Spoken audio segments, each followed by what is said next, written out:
যখন কোন বান্দা সূরা ফাতিহার একটা করে আয়াত বলে আলহামদুলিল্লাহি রাব্বিল আলামিন, সঙ্গে সঙ্গে আল্লাহ জবাব দিয়ে বলেন হামিদানি আবদি, বান্দা তুই আমার প্রশংসা করলি।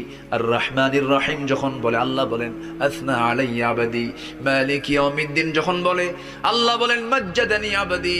এরপরে যখন বলে ইয়াকা না'বুদু ওয়া ইয়াকা নাস্তাঈন পর্যন্ত যখন বলে আল্লাহ বলেন বান্দারে তুই আমার কাছে কি চাস, প্রাণ খুলে চারে বান্দা।